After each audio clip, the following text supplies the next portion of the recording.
So I can still go to any classroom in Washington, D.C. where I used to teach, and I can raise my hand, and I can command the whole room. And that is something that teachers do that's magical, right? It's a transmission of energy exchange that's very intentional. When you set an intention to do something, the most amazing things happen. So, buenos dias, when I say buenos, you say dias. Buenos? Dias. Buenos? Dias. Welcome back, everyone, to day 2 of the HEAL Conference. We are so delighted to have you back. We have a full morning, yet really delightful. I'm really excited about everything that we focused on yesterday. The continued conversations will continue today. And we're going to be starting with our first speaker of the day on the topic of unburdening chronic stress. Anyone ever felt stress in here? Oh, okay. So we got a lot of note-taking to do right now, okay? What is stress? It's a fixed mindset. Is that what's going on? So the title of the topic, Unburdening Chronic Stress, Real Relief for People Struggling with Mental Health. In today's fast-paced world, chronic stress has become a really huge challenge.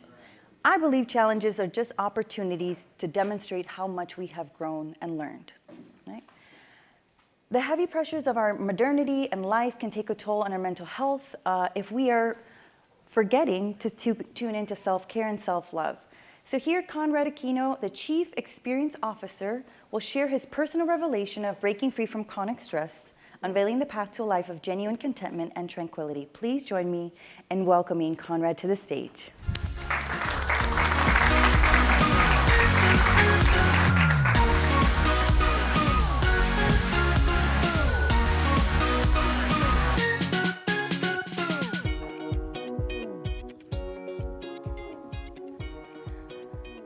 Okay, everyone. So, imagine this. What if it was possible to relieve yourself of all the chronic stresses of life? Now, picture that for a second. How does that look like for you? Okay, so my goal for today is I'm going to attempt at the end of the session for you to have a real actionable way or a real actionable option to just do exactly that. But first, let me tell you a story about an elephant. I had my first heart attack when I was 13 years old. So I had this intense pain. It felt like there was a huge elephant sitting on my chest. So my parents brought me to the best cardiac hospital in the area. They did some tests, blood tests, EKGs, and all of that, and it came back normal. So the doctor dismissed the possibility of me having a heart attack. Well, 13-year-olds don't usually get heart attacks, right? You're a growing kid. You're fine. Your bones are stretching. Your muscles are stretching, and that's probably what you're feeling. So I took it. Well, they're doctors anyway, right? So, but the elephant remained. And it came, it went, it came, it went, it sat, it stayed, it sat, it stayed. So for years that was the case. And after a decade, the elephant and I grew familiar with each other. And I went to med school. And in med school, they have this class that teaches you about heart attacks. They tell you the signs and symptoms of heart attacks, and the symptom is chest pain, and the chest pain is an intense pain that feels like there's a huge elephant sitting on your chest.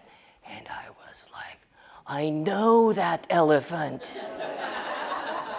So after class, I approached my professor, and I said, hey, doc, he's a cardiologist, I'm familiar with the elephant that you speak of.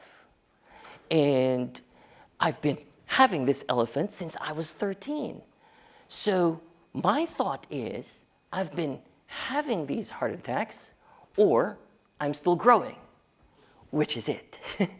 So he took a listen to me, and as soon as he took a listen to me, there's something wrong with your heart. Okay, what's wrong with it? Well, you have a third heart sound. Well, most people will have 2 heart sounds, lub-dub, lub-dub, lub-dub. And I would have a third heart sound, lub-da-rub, lub the rub. Okay? So let's do these tests. And we did. We did a battery of tests, blood tests, EKGs, stress tests. They hooked me up to wires, had me run a mile, and to exhaust my heart to try to see what's going on. Everything came out negative. Well, let's do this one last test.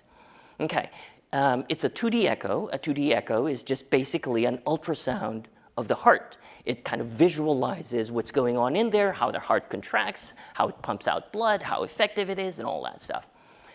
And they saw that a large portion of my heart doesn't work anymore. So I went back to the cardiologist, and he told me, well, you were right about the elephant. Okay, so what do we do about it? Well, nothing we can do about that. Well, for those in healthcare, you probably know that when heart cells die, they don't regenerate like the skin. They just get replaced with whatever tissue to fill the space. Okay, there's nothing we can do about that, but how can we prevent more damage to happen? Well, the kind of elephant that you have is called Prince metal angina. It's triggered by stress. So the only way to get rid of the elephant is to get rid of the stress. So how am I supposed to do that? Like, with life and med school and all, so, I don't know. So again, the elephant remained. And on top of that, the elephant started doing something else. It started running around in circles. I would have these palpitations that my heart would race, boo, boo, boo, boo, boo, boo, boo. And like it was a stampede, that I would feel this immense fear of impending doom, that there is something really bad happening right now, or it's going to happen really soon. And this gave birth to my anxiety attacks. And for years, it continued. So the elephant sat, it ran, it sat, it ran, it ran, it sat. So, throughout those years, I was also, of course, trying to get rid of the elephant. I tried every trick in the book that I could think of. Google it up, how to get rid of stress. And to just name a few, I would rationalize to myself, think positive. Look at the bright side. I have a pet elephant. or how about avoid the negative? Okay, Mr. Elephant, if you could just sit on that corner of the room, and I'll be right here. And if you could just stay put in that area. Now, who tells an elephant to stay put, right? And the negatives always come. Okay, so how about this? Distraction. People do distraction in different ways, and some of us, get inebriated. Best way to distract yourself. or just, take a vacation. 3-day weekend, I would tell the elephant, okay, it's a 3-day weekend, I'm gonna go out. By the way, I'm gonna leave the door open. You can do whatever you want, and you don't have to be here by the time I come back. Okay, and of course, after the 3-day weekend, I come back. Guess what?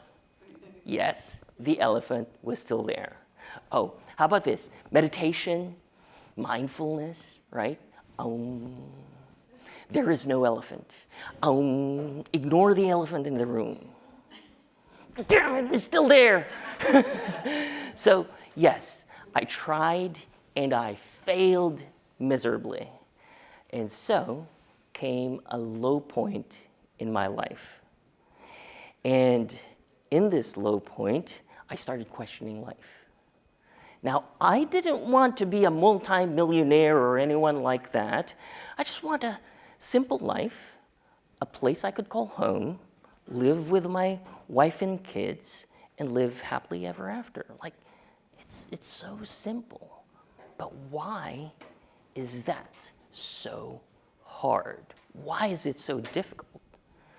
So I started also questioning the higher power. Now, my impression of the higher power is a sentient being that is loving, forgiving, fair, and just. And I'm a sinner, of course, yes, as for most of us, but I'm not a bad person. I know people who are just straight up mean, rude, and actually take advantage of other people. I'm not like that. So why is this happening to me? So follow my logic here. If the higher power is fair and just, and what's happening to me is anything but fair and just, and these other people that are mean and rude and take advantage, they're having the time of their lives. What's happening there? So my conclusion was there are two options. First is either the higher power is just not fair and just, or there is no higher power, right? Then came along this person in my life, and he told me this. Imagine this. What if it was possible to relieve yourself of the elephant? Sure. Let's hear it. I'm all ears. Okay. You just have to do one thing. Okay. What's that? Well, you won't like it. What do you mean I won't like it? You won't like it. Well, will it get rid of the elephant? Yes, of course, 100%. Okay, let's do it, but you won't like it. So he now explained to me the origin of stress. Stress is created from the difference between our expectations and reality, right? So you wake up Monday morning, right, and you think to yourself, okay, today's going to be a good day. Today's going to be a good day, right? Expectations. Then reality happens. The day progresses, right? You forgot that there's no creamer for your coffee. You get into traffic, and someone cuts you off, and then Monday work is always the worst work, right? And then you have this annoying coworker, bills to pay, family, all of that.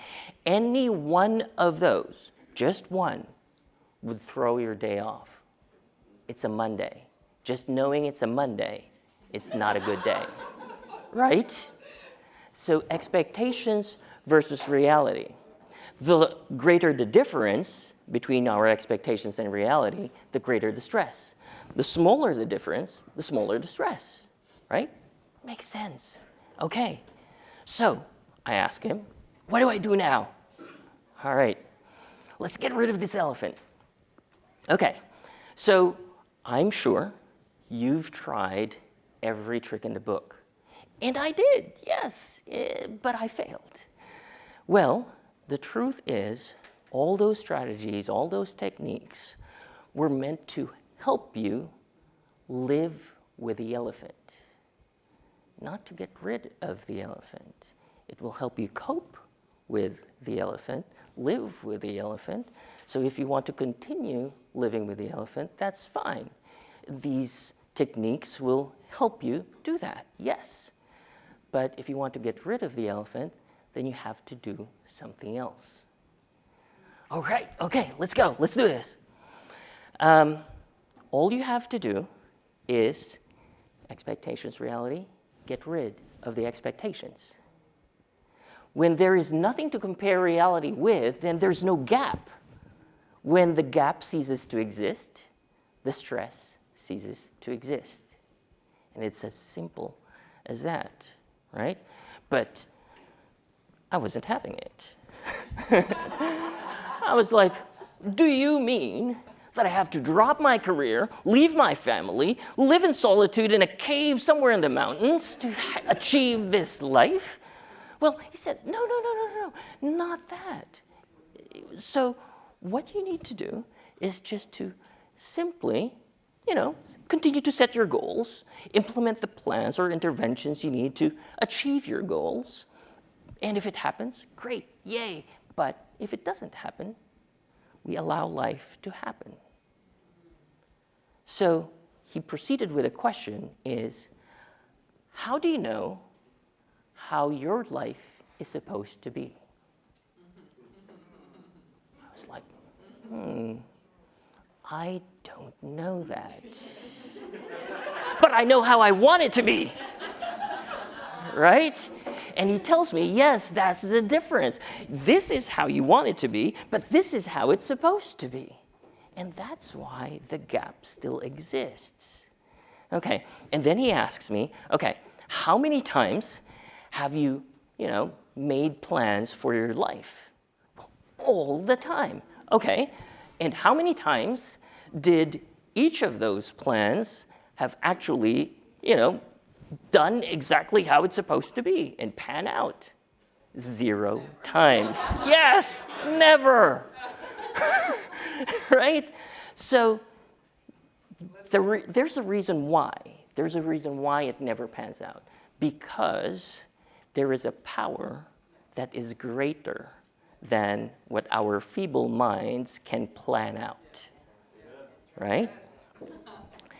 And who am I, who are we to, tell the higher power, this is how I want a good day to be, right? And then the higher power gives us something else, and we get pissed, right? So how does that even happen? But, okay, it made perfect sense. I wasn't still having it. Now, I told him, who are you to tell me how to live my life, because this is how I want it to be, and how are you to tell me about all of this higher power mumbo jumbo, right? I wasn't having it. Okay, this is a whole bunch of you-know-what. Well, I didn't verbalize that, but I was thinking it. What I had said was, you're right. I won't like it. And let me think about it a little bit more, okay? So for months, I had continued to ponder on it, and I would think about it, and I was at rock bottom, right? So what's there to lose? Let's go ahead and try it. And I tried it. I started to think about it more in my mind, but thinking about the logic of it, even though it makes absolute perfect sense, doesn't work. Until, of course, my heart started to believe it. Right? Yes. As soon as that happened, boom. March of 2008. I remember the day like it was yesterday. It was spring. The sun started to hit my skin, and the warmth woke me up. As I went through my morning routine, I was like, there's something off. Where's the elephant? I looked high and low, near and far, and the elephant was nowhere to be found. From that day onwards, over 15 years now, I have had no heart attacks, no anxiety attacks. My nightmares, by the way, I had nightmares, it went away, and all the stresses went away with it. 0 stress for over 15 years now. And the thing is, the concept is super simple, right? It's so easy, and it's not new. We've had this concept for ages. In like the Old Testament Buddhist teachings, you have your great philosophers like Aristotle and Plato, and you have the New Testament with Jesus, et cetera, and there were people that came before me, my mentor that showed this life to me, and I know maybe 2 other people that did this. One is now a joyologist. It's someone that, helped people discover joy back in their lives. And one is an incarcerated in federal prison, and he's having the time of his life there. Yes, stress-free. So, but the thing is, it's a process, right? It's a process. Yes, Millie knows it. And the process is, first step to change is that the desire to change must be greater than the desire to remain the same, right? The desire to change must be greater than the desire to remain the same. Yes, so the problem with this kind of change, it's a big change, it's a huge task to accomplish. And when we do this also, it's kind of a paradigm shift. It's a full mind reset, and it's going to be difficult to do that. So let's do an exercise here. I'd like you to put your hands together like you were praying, okay? And now I'd like you to notice which thumb is over the other. Mine is right over the left, and some of you will have right over left, some of you will have left over right, okay? Now what I'd like you to do is do it the other way. Now take all of those fingers, put it the other way when you're right over left, just do it left over right and vice versa. Okay, are you doing it? All right. How does that feel? Right? It doesn't feel right. Yes, it feels wrong. But is it wrong? It's not wrong. Some people do it. But our immediate reaction when we feel wrong, when we do something that we're not used to, is we go back immediately to what we're comfortable with, immediately to what is safe, what is certain, what is comfortable for us and what we're used to. And now, the problem now is how do we overcome that? Next steps is it's going to feel wrong, but it's not wrong, right? Okay, so what do we do now? The thing you need to do is you need help, okay? It's like a buddy system, like in, AA.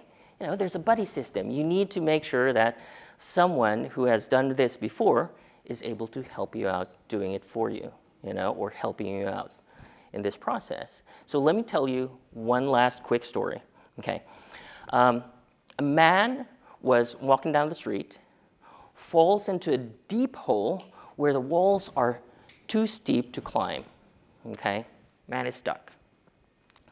Doctor passes by, and, "Hey, doc, can you help me out?" Doctor writes a prescription, throws it down the hole, walks away.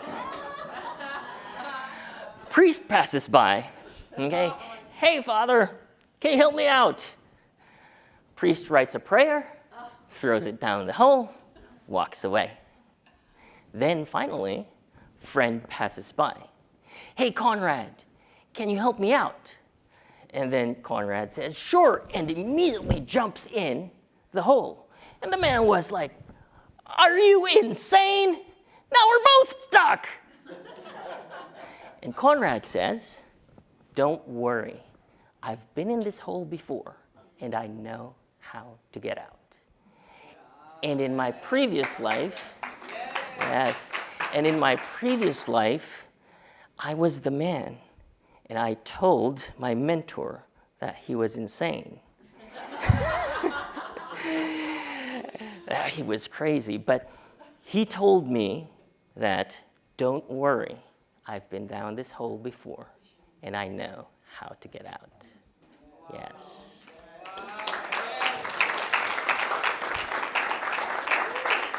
So thank you very much. So the organization that I work for is stressfreeinitiative.org. It's a nonprofit organization, 501c3, and so please, we need funding for good work to happen, okay? And for those of you who don't know, 988 is the new suicide hotline. Last year is when they implemented that. July of last year is when they implemented that, 988. It's no longer this 10-digit long number that you have to call, because we know that it should never be necessary to resort to self-inflicted harm. And at one point in my life, it was an option. And it should never be an option, as every life deserves a chance for healing and happiness. So thank you again.